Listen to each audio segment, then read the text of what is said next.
Hello, and welcome back to Fallen London. When we last left off, we had just finished exploring a lot of the new options in Veigarden now that we've begun to make our name as a poet. And now we're going to be looking at progressing our name a bit further here by pursuing a grand romance. Engaging in a notable affair seems to be the next step. Before we do that, of course, we want to check for any messages. Looks like we did receive further notifications from our mysterious benefactor. She has invited us to become her protege. This will allow them to tutor us, improving our abilities more quickly. Perhaps their help has a price, but you can always reject them later, and you can have more than one patron. Your reputation in the underworld grows. I can assist your growth. The shadows are a particular passion of mine. Later on, as you develop your reputation, you pick a specialization rather than kind of doing everything. My main is currently specialized in shadowy.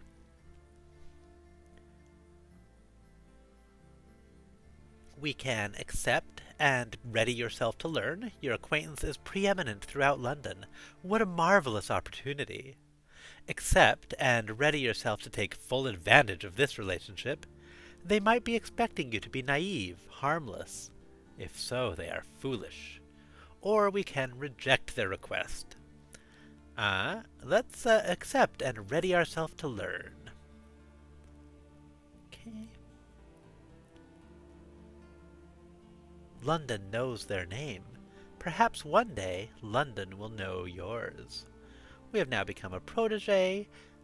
That gained us 7 influence, which is kind of a weird measuring stick for how much you're participating in the social side of it, and not worth worrying much about.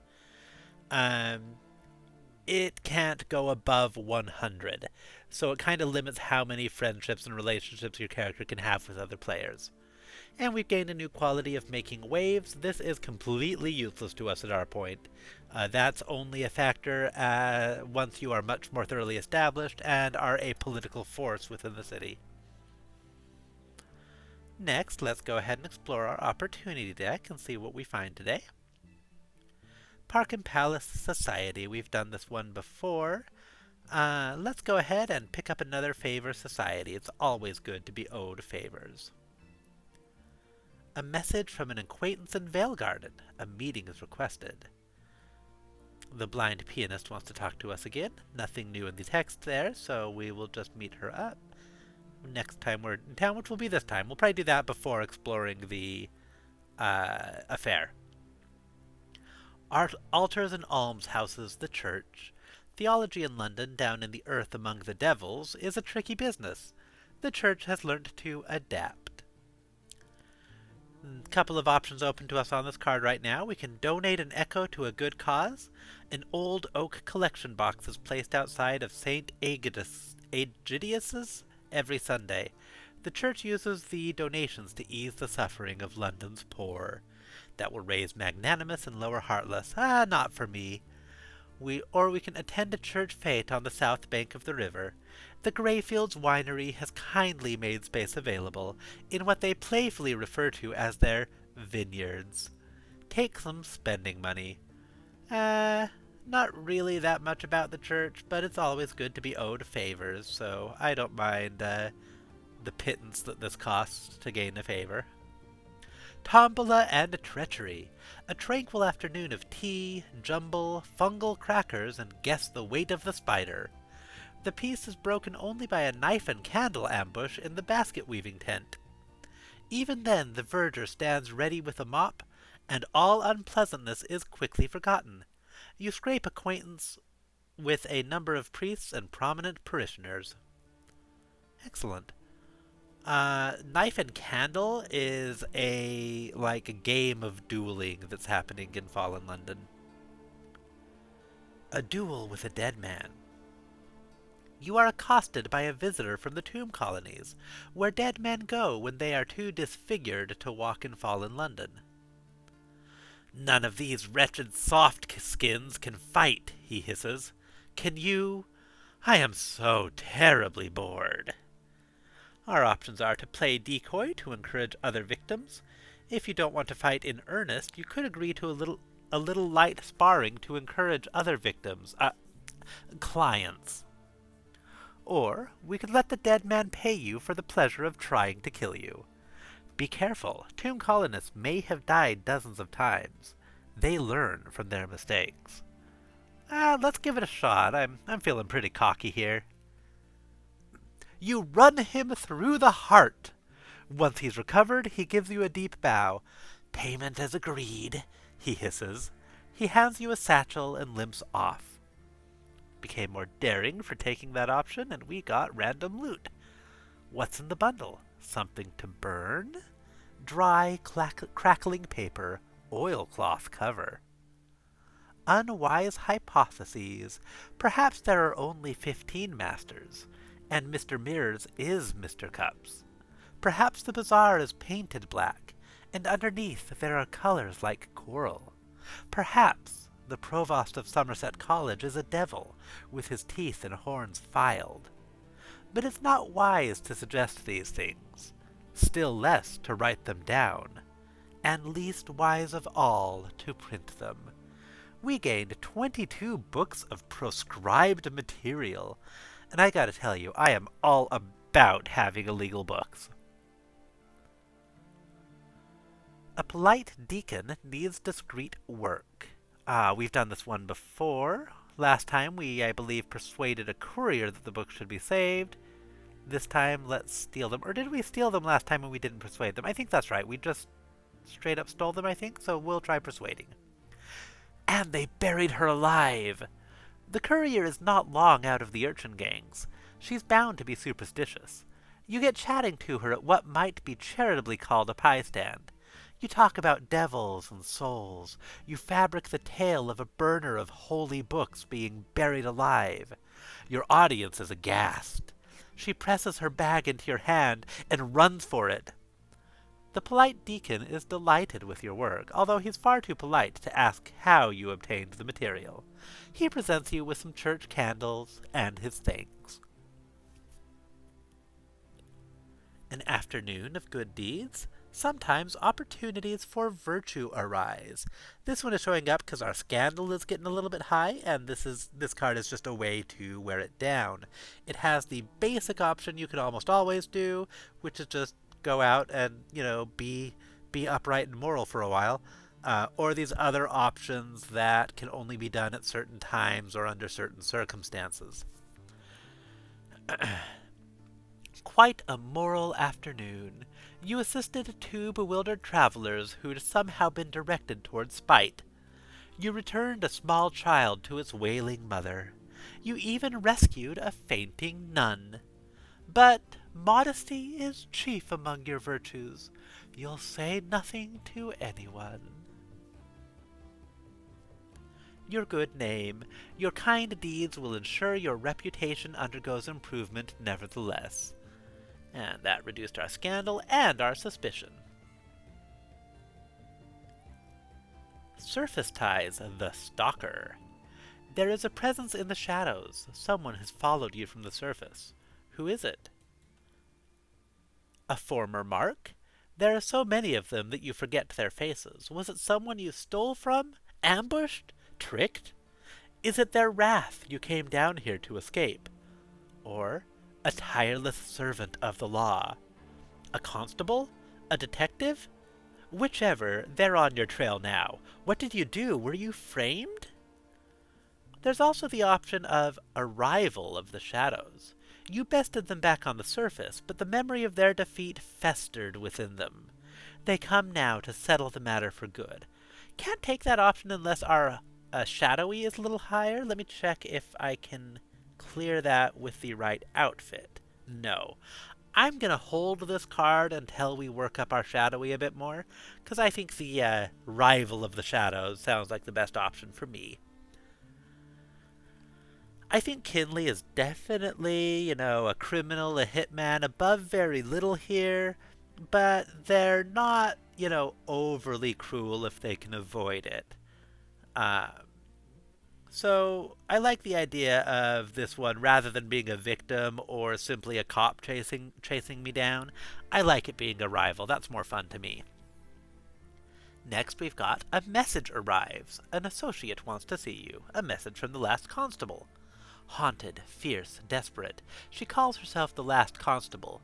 Meet her in Lady Bones Road to find out what she needs.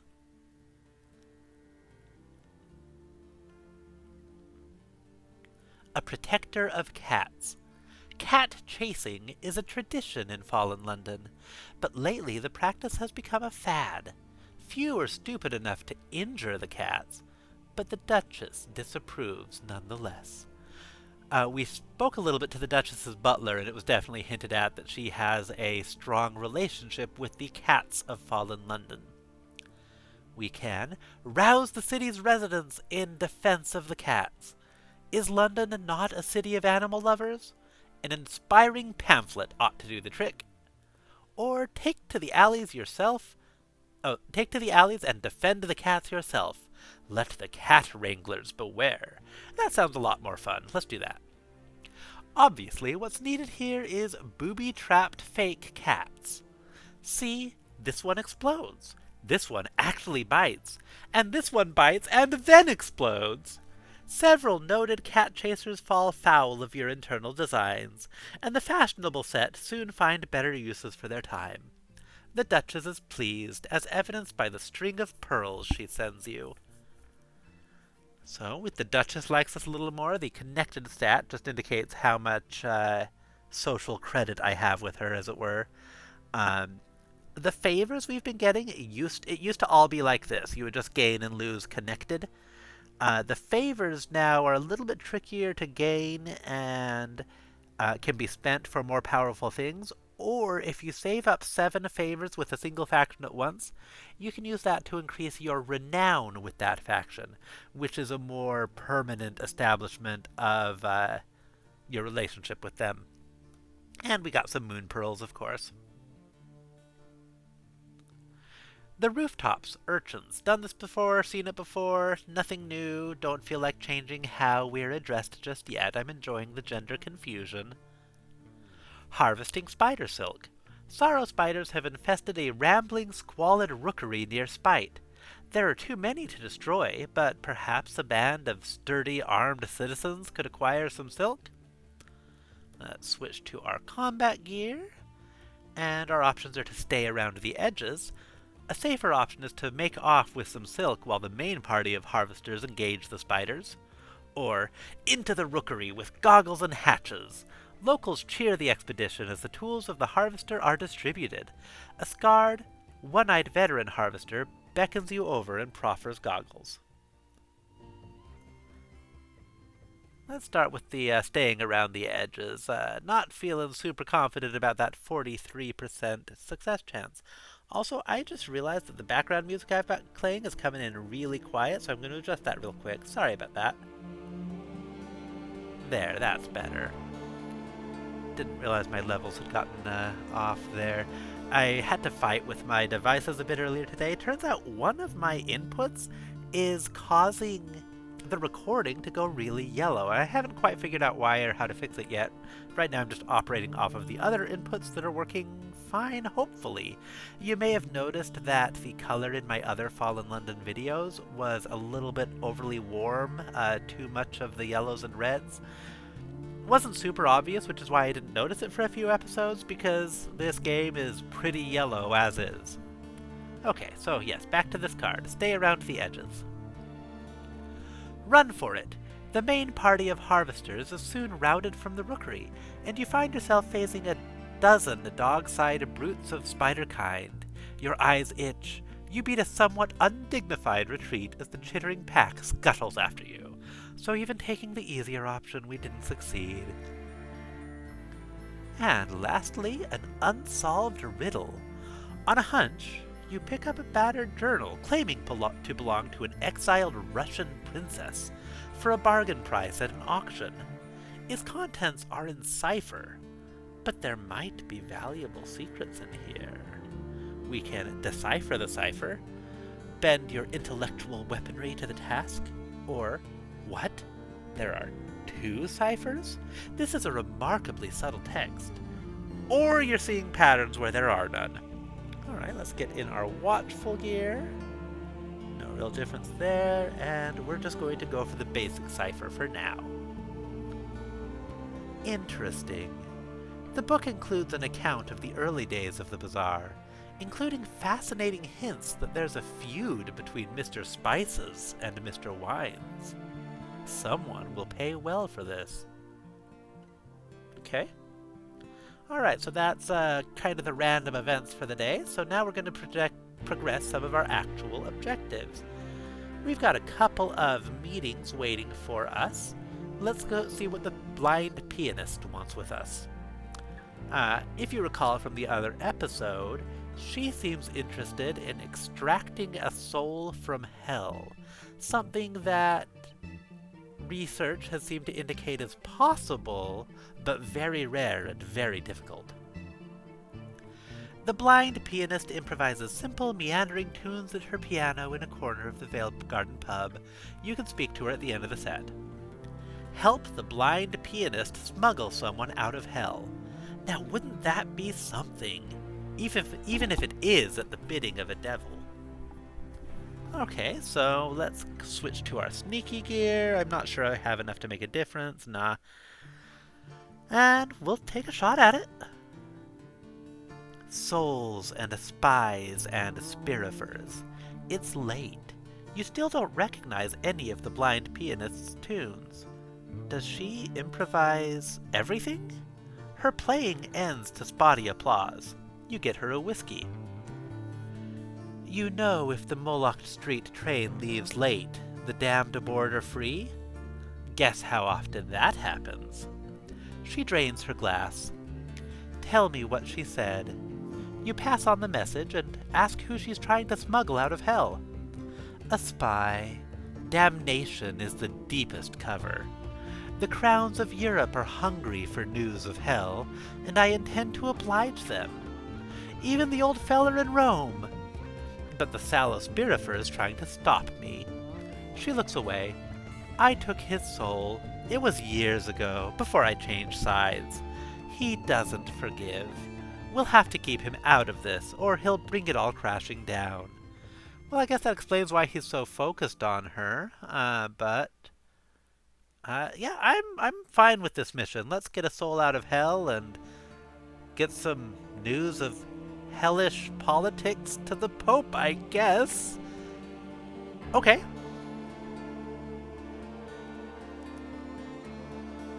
Alright, so if we want to make our name further here, we need to seduce either the charming young heiress or a charming young jewel thief.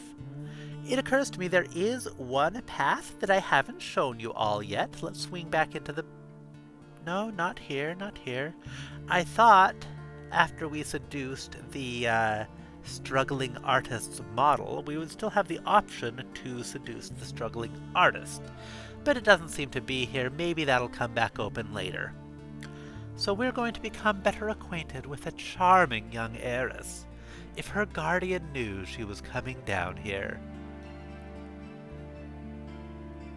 You'll need to build up a fascinating quality to at least 5 to complete this. Begin your pursuit. Most of the money is locked away in a trust, but even her allowance is quite substantial, and you imagine she'd be pleasant company besides. I kinda don't like that the text of these is so cynical, like kind of pushing you to be in it for the money or the secrets or what have you. I'm not really about that. Whatever it says here, Kinley's definitely, just honestly pursuing this girl. That's what I'm going with. Okay. Where do I... Okay, perfect. Here we go. Let's switch into our nicer clothing for this. Or actually, since we're good at watchful, and that's the faster option anyway, we'll do that. So, become better acquainted with a charming young heiress. A straightforward approach. Persuade her to share honey with you. The best place to advance your suit is certainly in a shared dream. Or, this might be faster. Arrange matters so you meet in a honey dream. If you can determine which dreams she tends to visit, you might be able to meet her there. Let's give that a shot. A very pleasant afternoon. Sunlight, good company, and imaginary wine. You're growing rather fond of the woman. And gotta at least see what the other card says in case it's different. This wasn't what you planned. You spend an afternoon in a city whose buildings are constructed of frozen blood. It's a marvelous color and the sunsets are incredible. But it's not what you'd call romantic. That didn't go well, let's try again. A very pleasant afternoon. Exactly the same card as the other one, but less actual effect. So, watchful approach it is. Gonna quickly try to get our fascinating built up to 5. There we go. I think that's all we needed. Become better acquainted with a charming young heiress. The resolution. Matters are approaching a satisfactory conclusion. Commence an affair with the heiress. You're looking forward to this. The same as before, I could keep pushing up the fascinating quality to make this 100%, but I'd rather have to take a couple shots at this than to spend all those actions. Oh, not quite. Some remaining reservations. She seems suspicious. Does she think you're after her money? How wounding! Didn't knock us down enough, we can't try again, so let's do that again. Perfect. A delicious dalliance. A couple weeks of bliss, after which one of you rather suddenly abandons the other. Ah, love. Still, you have some delightful souvenirs of your time together, and you part on good terms. What's in the bundle? Unwrap it and see. Something warm. You can feel the pulses beneath the flimsy linen, like a tiny sleeping animal. Warm amber. Someone wrapped it with a note. For the children. I think we've even seen this result before. All of the different varieties of amber come from the rubbery men. And seems to be involved in a lot of the weird stuff they do. Okay.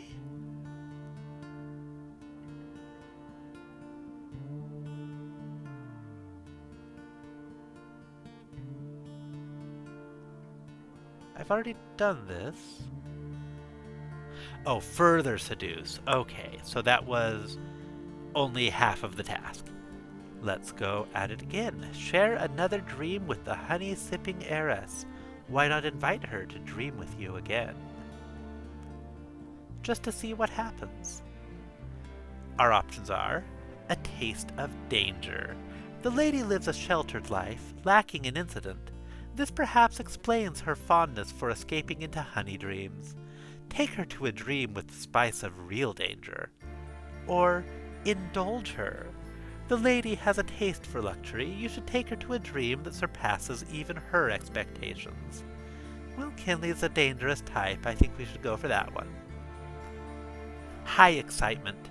You dream of a circus. You are hand in hand, walking parallel tightropes. The crowd is so far below as to be a blur. All you know is hot gaslight, rough rope, and the wind snapping at the roof of the tent. You reach a platform. She turns to you, eyes shining, and kisses you softly. That was wonderful, she says. The sheer exhilaration. Much later, when the dream is finally done, she sends you a generous gift of amber. Excellent. Our seduction has increased now to step 3, days of honey and roses. Meet the honey-sipping heiress in this realm? You dream together, but little else. Would you like to experience something of her life in the real world?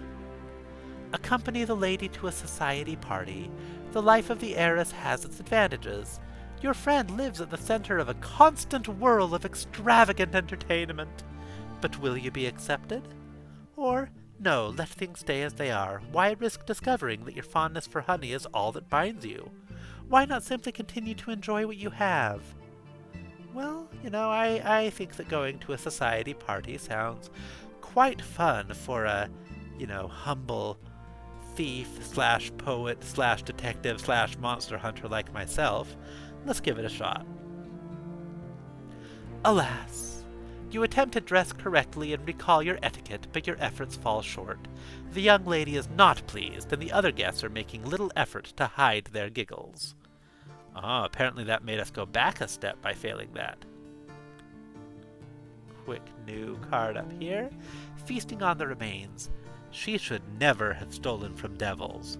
She is very dead indeed now, but what happens to her things? I guess we're stumbled on a random corpse here is what's going on. A thief's legacy. Fast Hetty was good, but not good enough to steal from hell. Her ruined corpse has been left in a public park, and if you're quick, there might be something good left on it. First among equals, the devils have taken their due, but there's a little left for you. Something keening. We've gotten this before, just more primordial shrieks.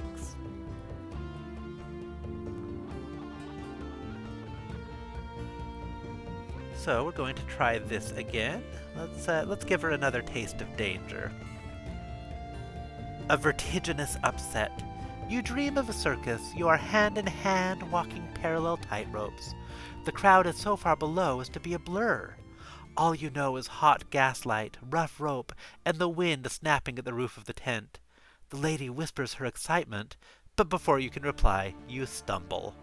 You cannot recall the dream beyond that point, but the disgruntled note pushed under your door tells you all you need to know. Ah, well, they can't all be good days. Let's try the other side. Indulge her. The lady has a taste for luxury. A dream of snow and ice and stars. You hold the young lady's hand as you slip into a dream of winter. You are on a horse-drawn sleigh, wrapped in furs as warm as toast. You're racing through a landscape of snow and ice and evergreens, beneath a sky frosted with stars. The wind is whipping her hair back. She's laughing with joy as she leans into your shoulder. Well, that went well. Maybe we can try another, real-life meetup.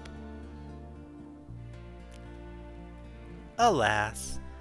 Gonna have to run through this again. I'm not gonna read it this time unless I get a new card.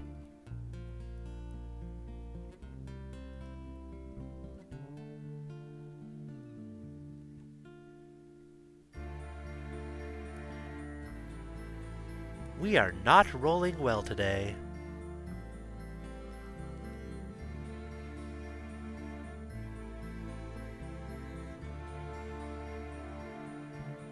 There we go. A social triumph. You dress for the occasion and affect your best upper-class manners. You are a sensation. She is never happier than with you upon her arm. You delight her friends, and there is so much wine that no one will ever notice you abstracted a whole case of it. Excellent. Show the honey-sipping heiress something of your world. She is keen to experience the seamier side of life in fallen London. We can take her to a tavern, a seedy, disreputable tavern. That should help sate her appetite for danger as well as bring you closer together. Or we could take her thieving. There's nothing like the excitement of criminal activity. The pounding heart, the fluttering stomach, something that feels so much like first flush of love can only help romance along. Or demur. She may think she wishes to see how the less privileged live, but that's only because she doesn't understand anything about it. Protect her from the worst of it. I'm not about that. If she's been raised in a bubble, that bubble should be broken sooner rather than later. I want to take her thieving. That's my life. If we're going to be together, she should see that side of it. A lack of dedication. You take the lady along a run-of-the-mill burglary, nothing too difficult in terms of locks or butlers. She's perfectly capable. She has a light step and a steady hand, but she doesn't apply herself. This is all just a joke to her, and her giggles wake a pistol-waving householder. You have to make a run for it before you can steal anything. We're really not rolling well today. All of these 60-70% chance ones are just not going well for us. I'll give it another run. Okay, so we see the failure side on this one. An interesting different dream. A dream of a garden. You invite the heiress to a dream of a perfumed garden, more glorious than anything a Londoner would have known, even before the fall. Huge, fat roses perfume the air and drop their petals in your path as you walk. But as you tread the petals underfoot, they bleed. Before long, you are wading through a bloody morass, and the lady's eyes are round with terror.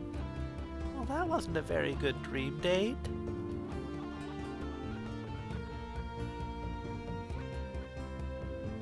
The good thing is that all these failures are still giving us experience in Persuasive, so this game is kind of great in that it's okay to take the risky choices, because most of the time, even if you fail, all that you're really losing is the action. And I really like that. I like playing on the edge like that.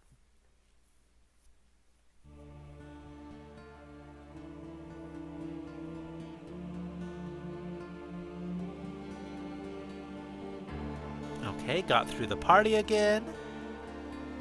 Going to show her something of our world. We're going to try to take her thieving again. I still like the idea of bringing her along for something like that. An undiscovered talent. You take the lady along on a run-of-the-mill burglary. Nothing too difficult in terms of locks or butlers, and she does wonderfully. Her slender fingers have a natural knack with ciphers, and she treads as silently as a cat thanks to her ballet training. Afterwards, she flings her arms around you as you divide your spoils. Excellent, and we got a diamond out of it. What will you do about the honey-sipping heiress? All things are fleeting. Perhaps it's time to bring this affair to a close? We can let her down gently. It is in both your interests to part ways. Tell her that her social position means her family will not tolerate a prolonged liaison, and that you wish to avoid causing her pain later on. Or avail yourself of a farewell gift. She's rich. It would be, well, a crime to leave her without robbing her jewelry box first. Or, not yet. The heiress is spirited, charming, and clever. However your affair began, you hope it can continue, if only just a little longer. Well, gotta go for that. Gotta try, you know? Gotta try to make this relationship work. Kisses and pearls. The young lady is happy to continue your friendship. As time passes, she grows ever more generous, and ever more demanding of your time and affection. Was there ever a time that you actually had to pursue her? Time to bid farewell to the honey-sipping heiress. Well, I guess we've got to spread our wings and continue our criminal / monster hunting / poetic / detective careers, and we can't be spending all of our time with a girlfriend. The affair has run its course, but the young lady is unaware of this. She persists in being nice to you. Why? And how will you extricate yourself? We can hide from her. Perhaps she is of a highly strung temperament, and would not take kindly to outright rejection. If you stay indoors with the curtains drawn for long enough, surely she'll stop calling on you. Just don't answer the door for a while. Or have a serious talk with her. Perhaps she has misunderstood your feelings. You must speak to her face to face. Anything less would be dishonorable. Or make yourself undesirable. Perhaps she is enamored of you. This is not her fault. After all, who wouldn't be? Take steps to lessen your considerable charms. Let her decide she wishes to part with you. Apparently those options are slightly different if we are seducing her again after making our name further. That's why these 3 are down here. And, you know, I've been trying to treat this relationship as something a little more honest than the game might be suggesting, so we've got to try to have an actual serious breakup talk, since for some reason apparently we can't just keep going. With the way we've rolling, though, I do not like these odds, and I think it might be a bit of a dramatic scene. Oh, it went well. How reasonable. You sit down to talk over coffee and frostmoth cakes at Beatrice's tea parlor. It turns out that there was nothing to worry about. The misunderstanding was mutual. In fact, she has developed quite a friendship with a charming young jewel thief who's often seen about town. That's delightful news, is it not? And with that, we've our romantic endeavors have become such a point of gossip that has advanced our name. A storied life. An illustrated composer approaches you in the street, an ink-stained cigarette between his lips. You're the one they're whispering about, ain't you? The socialite with, who was it? He digs into his pockets. A cigarette falls through one of the ragged holes into a puddle. Finally, he pulls out a grimy notebook and pencil. Please, spare me the story. A crumb of it, just enough for a verse even, for me to make my daily bread. We can give him a lamentation in the style of the Celestials. There was something beautiful, but without the warmth of the surface, the love was never going to flourish. We could revel in a sordid story, as is the nocturnal fashion. He wants his daily bread. Give him something far sweeter, a honeyed story for him and his listeners to salivate over. Or expose him to the enigmatic beauties celebrated by the bazaarines. Your business is your own, but the majestic nature of the bazaar should be fodder for all to feast on. Or help him find his own voice. He must forge his own fancies, but you're willing to assist. Or, of course, the mushroom option, which we haven't really unlocked. I still like the nocturnal. This character's winding up as definitely a bit of the bohemian hedonist that's enjoying the freedom in the Neath, so that seems appropriate. The joys of the honey jar. In a spoonful of honey, one can know the mind-blurring scents of roses in gardens of pleasure, the prickling warmth of breath against bare skin, and the heat of... Is your tale one from experience or imagined? It doesn't matter. The composer's cigarette falls from his lips into a puddle. Core, that's... You should write that in a story! He lights another ink-stained cigarette and takes a long drag. As he turns to leave, a large hole in his shirt reveals a tattoo on his back. Of an unstrung harp? Later, you discover the illustrated composer's notebook sitting in a wall in place of a missing brick. The notebook contains a sketch of you and a verbatim transcript of your words, underlined firmly. What is going on?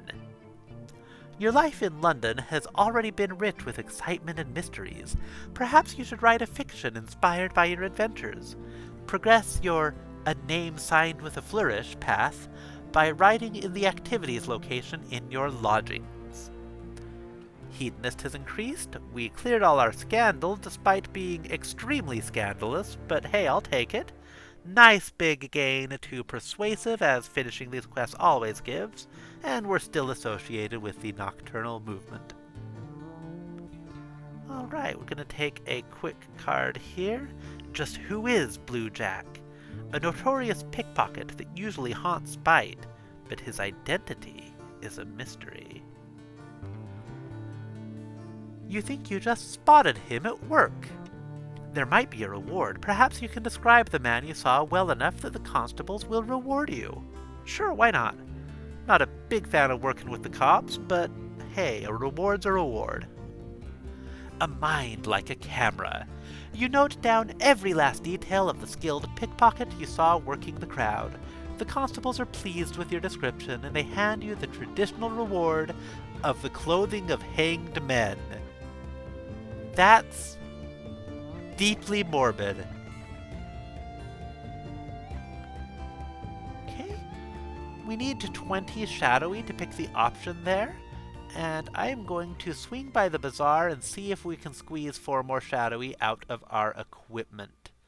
So first I wanted to look at this. We're switching to our shadowy garb.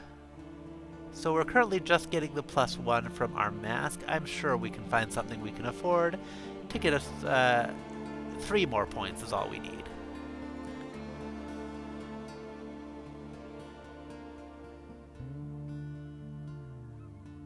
Looks like there aren't any affordable shadowy weapons.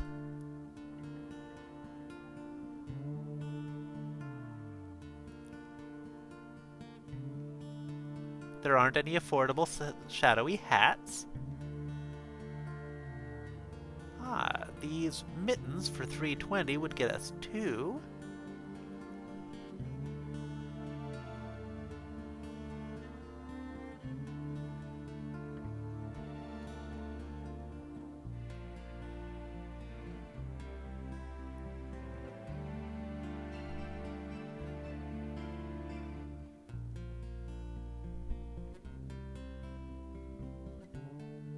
And a shabby opera cloak will get us 2 more, and that one only costs 50 pence.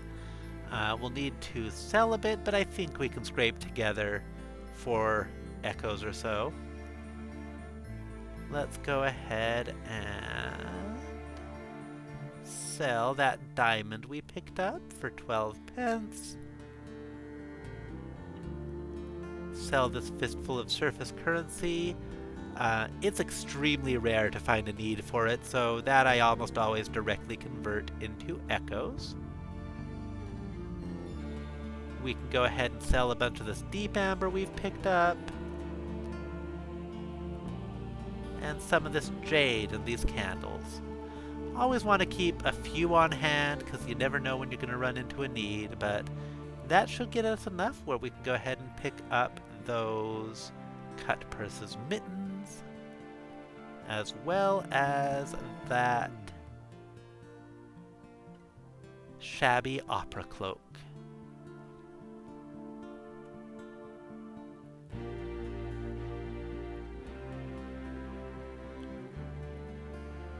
These mittens have a penalty to persuasive, so gotta be careful about that if we're doing that. And the 4th city rags I have 2 watchful, so I'll still want those for my watchful garb. This one has a penalty to dangerous and persuasive, so I don't want to wear it for anything but my incognito outfit. But that brings our shadowy to 16 plus 5 or 21, which should let us take that option I wanted. Okay, save that. Arrival of the shadows, yes. Sometimes you consider your rival. You thought that coming to the Neath would put enough space between you, but what now? Should you be watching for a knife in the dark or a poisoned dinner? Can they really have come? Okay, and that is it for this day of Fallen London. As you can see, we've pretty much exhausted our energy for the day. Oh, well, I spoke too soon. We can do one more card. Death and the River. The stolen river flows fast and thick and deep through the heart of London. Corpses wash up on its muddy shores. Here's one now. No, he's still moving. He reaches towards you. What's in his hand? We can accept the dying man's gift. A nasty little statuette the size of a clenched fist. The dying man is pressing it upon you. He turns his face up, pleading. Have you seen him before? We can march smartly off and don't look back. Dark night, doomy river, dying stranger, sinister idol. Yeah, that'll end well. We can chuck the horrid little thing in the river. No doubt it's some sort of cursed foreign god. Send it to where it can't do any more harm. Or, we could wait by the river for him to recover, since death isn't such a big deal here. It looks like a single stab wound. He's only dying, nothing serious. If you wait for him to recover, you can ask him for a proper explanation. But it will be a long, cold, muddy wait. And perhaps his killer's still nearby. Let's give it a shot. We'll probably end up getting jumped or something, but let's give it a shot. A midnight arrival. You wait for an hour in the muddy chill of the riverside. Another hour. You stamp your feet and wave away the white ravens that flock inquisitively to the corpse. You recognize his face now. You last saw him on a street corner talking about the face tailor? With a tramp and a clatter, a carriage of special constables arrives along the embankment roadway. Black uniformed men leap down and surround the murder victim, just as he begins to stir and groan. The constables brusquely wave your questions away and drag the recovering corpse into the carriage. You're left alone by the river. Oh, well, that's too bad. Alright, so we're going to read a few snippets of lore, and then we will tuck in for the night.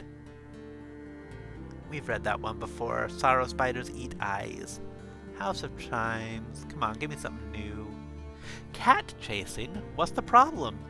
Cat chasing is more popular than ever in some quarters of the city, but the Duchess has let it be known that repeat offenders will feel her displeasure.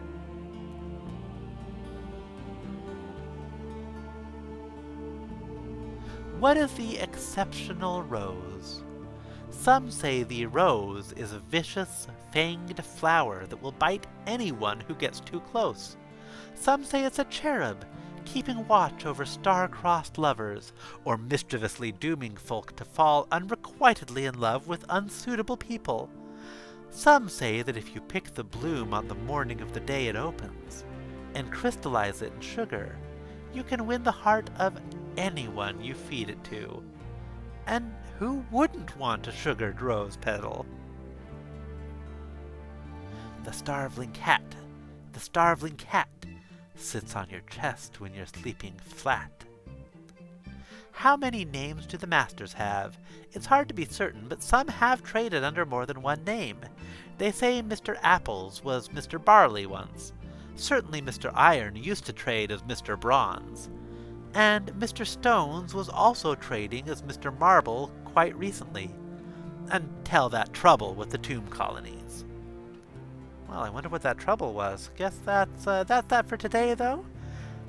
We're going to tuck in for the night, and in the morning we will be energized to go further. Now that we have hit the second stage of making our name here in Veigarden, I think our next objective is going to be to go back to Ladybones Road and see how we can progress our career as a detective. Thank you once again for joining me, and I'll see you next time.